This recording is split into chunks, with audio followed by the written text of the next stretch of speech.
Hoje nós vamos ter aqui uma convidada muito especial. Normalmente eu trago o quê? Empresárias reais, contando histórias reais, mas hoje eu trouxe uma professora que eu vejo ela como uma empreendedora. Calma que eu vou te explicar. Ela empreende dentro do campo dela de atuação. Porque afinal, só é empreendedora quem tem uma empresa? Eu vou ler aqui para vocês uma definição do que é ser uma pessoa empreendedora.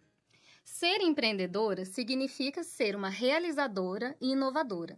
A pessoa que coloca em prática novas ideias por meio da criatividade. Aquela pessoa que faz, que sai da área dos sonhos e vai para a ação. Então eu tenho certeza que a minha convidada aqui é uma grande empreendedora. Essa minha convidada de hoje, essa professora, ela foi além da sala de aula. Ela criou um projeto inovador de iniciação científica na escola básica. Dá para imaginar o quão transformador é isso? Esses alunos, além de conhecerem a iniciação científica logo cedo, também participaram de programas da rádio, conheceram universidades, foram reconhecidos. Isso é muito poderoso no curto e no longo prazo. Aline Passo, seja muito bem-vinda. Obrigada por ter aceitado essa entrevista. É um prazer te receber aqui. Obrigada, Thaísa. Eu que me sinto honrada de poder divulgar um pouquinho do trabalho que a gente realiza na escola. Ai, que ótimo. E agora a gente vai começar aqui com a nossa clássica primeira pergunta. Antes de ir para a parte profissional da sua atuação, eu quero saber quem que é a Aline como pessoa, como mulher. Então vamos começar aqui com a nossa primeira pergunta. Quero conhecer um pouquinho mais o lado pessoal seu. Quem é a Aline como pessoa e como mulher? Eu não sou daqui de Itajubá, né? Mas me considero uma mineira de coração e acabei construindo parte da minha vida aqui. E como mineira de coração, sou uma amante da Mantiqueira, da nossa serra. Sou uma pessoa que gosta de poesia, de literatura e música brasileira, música mineira. E uma pessoa muito envolvida com questões públicas, com o bem coletivo, com o bem comum. Acho que é isso que me leva à parte profissional, né? Logo em Ai, que seguida. bacana. E Aline, então conta pra gente como que começou sua trajetória como professora, desde a sua formação, como que foi isso? Eu me formei em Ciências Sociais e logo em seguida eu passei num concurso público no Hospital do SUS, na cidade que eu morava. E aí eu gostei muito da área da saúde e vinha fazer saúde pública. E depois gestão em saúde. E nesse hospital eu já trabalhava com educação permanente em saúde, trabalhava com treinamento, com educação, com um grupo de trabalho. E quando eu vim para Itajubá, a proposta era continuar esse trabalho em saúde, mas infelizmente eu não consegui o mesmo trabalho, né, trabalhar com o mesmo cargo, com as mesmas funções. E a educação surgiu na minha vida meio caiu de paraquedas, assim, não foi uma coisa que eu procurei, que eu gostaria muito, porém, quando eu tive a primeira oportunidade de dar aula, eu gostei muito. E no meu primeiro ano de licenciada, de trabalhar na escola, eu já iniciei um movimento dentro da escola. Eu já estou na educação há 8 anos. Ai, que bacana. E todos os anos eu tento desenvolver algo na escola que seja para além da sala de aula. Exceto no período da pandemia, que a gente ficou em isolamento, né? Nós ficamos 1 ano e meio aqui em Itajubá, isolados. Sim, aí as aulas eram online, então, mas só nesse período, né? Só nesse E Aline, período. você dá aula de quais disciplinas? Eu dou aula de sociologia e sou concursada pelo Estado em sociologia. Ai, que bacana. Eventualmente, eu pego algumas disciplinas fora do currículo, que é humanidades ou preparação para o Enem, por causa da reforma do novo ensino médio. Mas a minha disciplina mesmo é sociologia para o primeiro, segundo e terceiro ano. Ai, que bacana. Nossa, muito legal. E hoje você dá aula numa escola pública, é isso? Isso, dou aula apenas em uma escola aqui em Itajubá, que é a Escola Estadual Major João Pereira. E lá eu trabalho como professora em um cargo e como coordenadora do novo ensino médio noturno. E Aline, me conta uma coisa. Quando assim que você percebeu, então, pelo visto, não é só esse projeto, né, que você já fez, mas quando que você percebeu, assim, que você poderia ir além da sala de aula? O que, assim, te motivou para dar esse primeiro passo? Primeiro que quando eu cheguei na escola, em 2015, os meus alunos não tinham tido contato com o tema política e democracia, cidadania, e eles vieram a ter isso no terceiro ano, né, que faz parte do currículo, o conteúdo de política. E quando eu iniciei o conteúdo de movimentos sociais, eles se interessaram bastante e na época surgiu o Movimento Major, que foi o primeiro movimento que gerou rodas de conversa na escola, feita por eles mesmos estudavam e monitoravam, né, a roda de conversa com os outros Então, alunos. eles mesmos já Articulavam e estudavam em casa, procuravam saber mais do assunto. Então, temas como homofobia, racismo, bullying, gordofobia, já foram tratados por eles nessa época. E aí, eu achei legal que eu podia tratar o tema, que era do conteúdo do terceiro ano, fora da sala de aula, né, e fazendo com que eles fossem protagonistas de alguma maneira. E aí, nos outros anos, outros movimentos surgiram. De alguma maneira, eu estava tentando articular isso fora da sala de aula, num contraturno. E esse projeto, né, de Educação para a Democracia, que é o projeto que eu desenvolvi no ano passado com eles, foi um projeto que surgiu de um edital da Secretaria de Estado de Educação em 2021. Era uma proposta de iniciação científica em todas as áreas da educação, exatas, biológicas e humanas.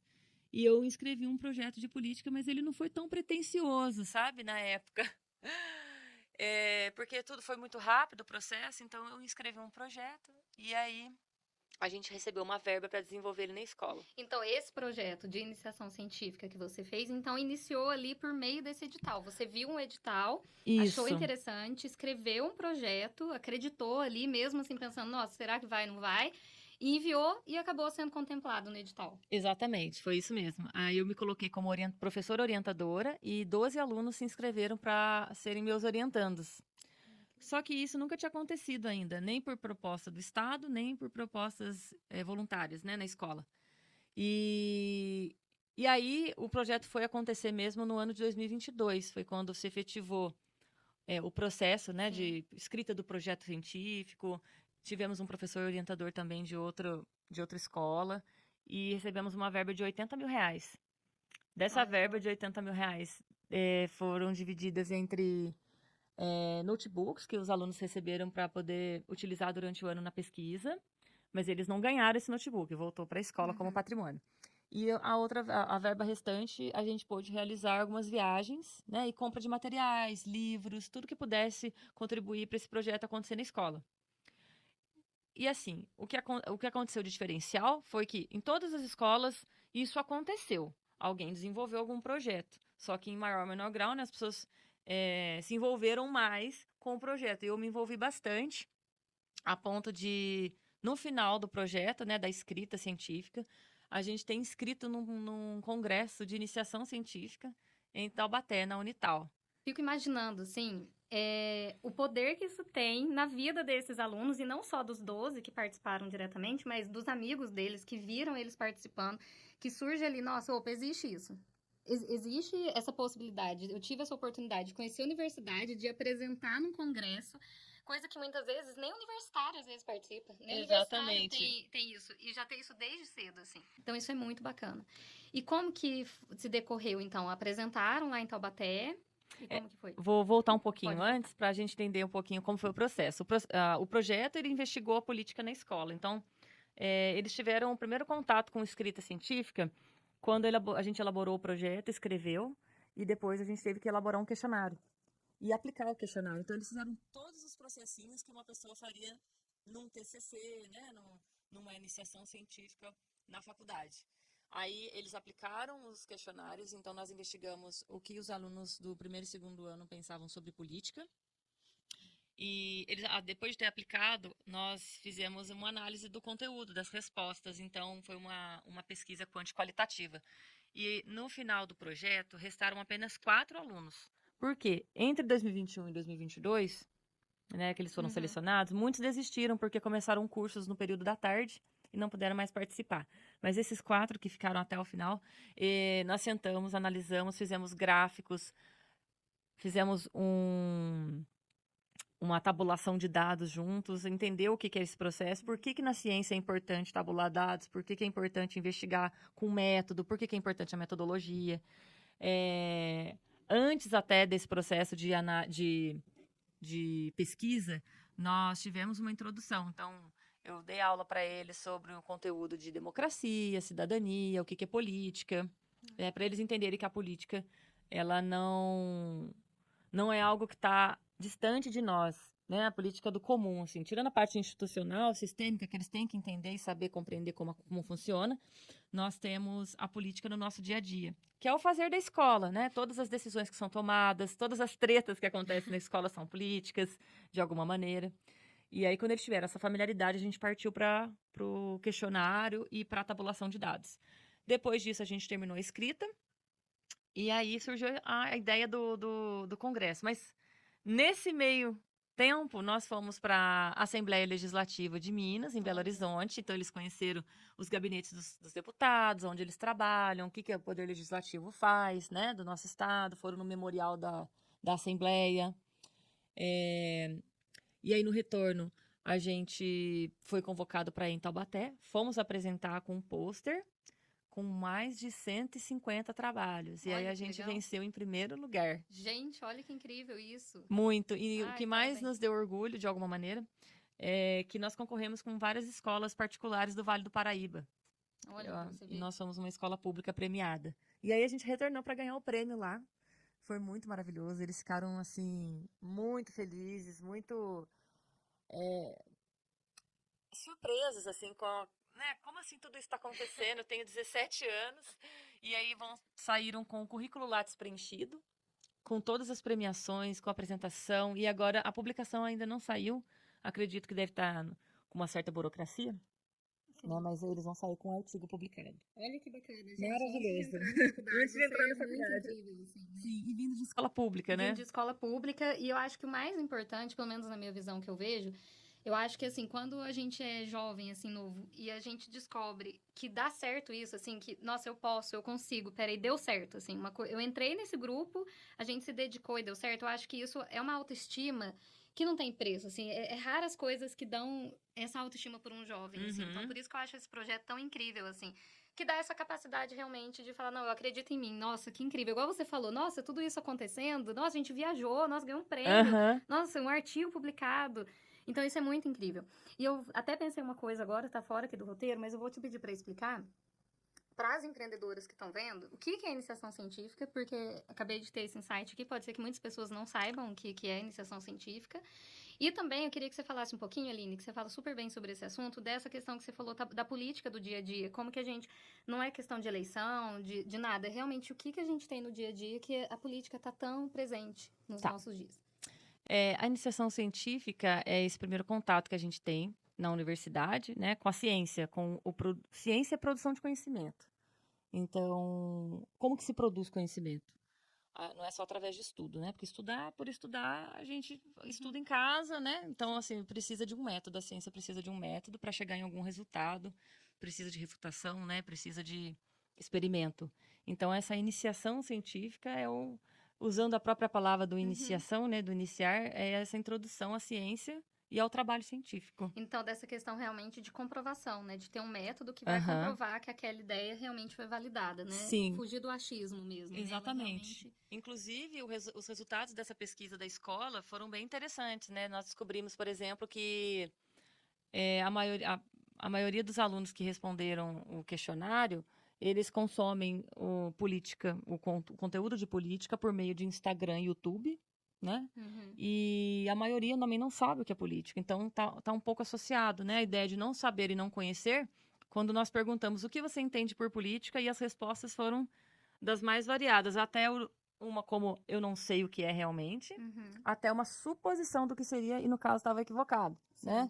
E aí, essa noção de política através das redes sociais, é que a gente entendeu ali que tem um problema que pode ser mais investigado ainda. E que é um problema que a gente sente hoje em dia, assim, né, realmente.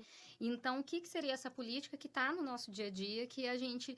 E como aqui, né, o conteúdo ele é bem voltado para empreendedoras, mas é muito importante isso, de vocês terem noção, né, o que é política, né, política que está no nosso dia a dia, porque isso dá impacto em tudo que a gente faz, Sim. né? E quando a gente pensa... Vou até perguntar para você, né? Quando você pensa em política, qual a primeira palavra que vem na sua cabeça? Para mim vem democracia. Democracia. Para muitas pessoas é briga. Ah, Né? Quando você pergunta para um aluno do ensino médio, eles falam briga, corrupção, e sempre associam algo como roubalheira. Porque ficou uma questão até pejorativa da política, Sim, né? ficou um estigma. Isso. E a política não é só essa parte da eleição de candidatos, né? Não, exatamente. Quando tem uma frase que eu gosto de utilizar em sala, que é: onde houver duas ou mais pessoas convivendo, vai ser necessário estabelecer regras de convívio e regras para o bem comum. Porque isso é fazer política. Então você faz política quando você vem aqui gravar no estúdio, você precisa do contato, você precisa estabelecer regras, né, para o seu trabalho também. Eu preciso estabelecer regras de convívio na minha casa, no meu trabalho, tomar decisões coletivas. A maioria das decisões nossas acabam respingando no coletivo, por mais que elas sejam individuais. Então isso também é fazer política, né? E quando eu penso que falar de política na escola ultrapassa totalmente a ideia só de falar de política institucional, como conhecer os três poderes, ou saber o que um presidente faz, né? O que é a democracia, é falar para os alunos, olha, por que é importante manter o patrimônio da escola, né? Zelar pelo patrimônio, manter a escola limpa. Será que a gente consegue reciclar alguma coisa dentro da escola? Será que você tem compromisso com o seu bairro? Você já olhou para o seu bairro, viu se ele é limpo, se ele não é? Quem que cuida? Você consegue enxergar para além da sua casa? E aí tem até vou utilizar aqui um termo da política, né, que antecede a questão partidária, mas tem uma definição de um filósofo sobre direita e esquerda que eu acho muito interessante, né, que a direita, o pensamento, né, de direita que é mais conservador, ele começa da sua casa, para a sua rua, para o seu bairro, para a sua cidade, para o seu país, para o seu continente e para o mundo. E o pensamento de esquerda, ele começa no continente, né, no mundo, no continente, no seu país, na sua cidade, no seu bairro e na sua rua. Então, olha a perspectiva. Então, E compreender isso também, essas duas perspectivas, exatamente. faz parte de todo esse aprendizado. Sim, porque está muito restrito. Eu converso com eles, por exemplo, sobre essa noção de direita e esquerda, e ela está super partidária, restrita, sem discussão. Né? E não é isso, exatamente. E isso que você falou, assim, de realmente ser regra de convívio, igual eu achei super legal, se tem duas pessoas convivendo, vai ter política ali no meio, né? E um termo que é muito comum da gente ouvir, que é assim, a política interna dessa empresa é assim, né? Olha, aqui a política da empresa não aceita isso também é política. Exatamente. A política também faz parte da escuta, né? Uma escuta saudável, uma escuta afetiva, de entender que existem opiniões diferentes da sua, que são, né, que você tem que ouvir, entender e compreender o que o outro está dizendo, mesmo que você não concorde. E acredito que a gente viva um momento que ninguém está escutando absolutamente nada. E ter esse dever, acho que é um dever cívico, assim, com a escola, né? Então, educação para a democracia tem a ver com desenvolver essas habilidades nos adolescentes, né? Habilidades totalmente necessárias para qualquer caminho que essa pessoa escolha. Exatamente. Seguir, assim, qualquer curso que ela vai fazer, ou se ela não vai fazer algum curso de ensino superior, vai pra trabalhar vida. diretamente, exatamente, para a vida, realmente, né? Porque é uma educação cidadã, nesse caso, né? Por isso que é educação para a democracia e valores democráticos. E Aline, deixa eu te perguntar. Já no curto prazo, assim, né? Lógico, porque eu acredito que no longo prazo vai ter muito impacto aí, coisas assim que às vezes até você não vai ficar sabendo, ou espero que mantenha o contato com todos esses alunos que eles te contem. Mas no curto prazo, você já percebe assim um impacto positivo no dia a dia deles, nas conversas com esse projeto? Sim, um dos membros, né, do grupo que a gente fez pesquisa, ele se candidatou para o Grêmio no ano passado, então ele já exerce uma certa liderança. Também foi líder da gincana da escola, já tem uma certa habilidade para falar em público. Eles tiveram que treinar bastante, então eles ficaram. Aí agora eles estão fazendo aula de inglês, tô achando até engraçado, que professor, agora a gente sabe apresentar nosso projeto em inglês. Olha que legal. E aí eles, decoraram, assim, mas tirando tudo isso, eles têm propriedade para falar do projeto. Mas eu sinto que, em questão de autoestima, sim. E todos os alunos da escola ficavam assim: professor, você não vai fazer o projeto esse ano? Porque eu queria entrar e tal. Só que eu percebo que no terceiro ano é mais difícil, porque eles estão fazendo cursinho, estão se dedicando para fazer o Enem.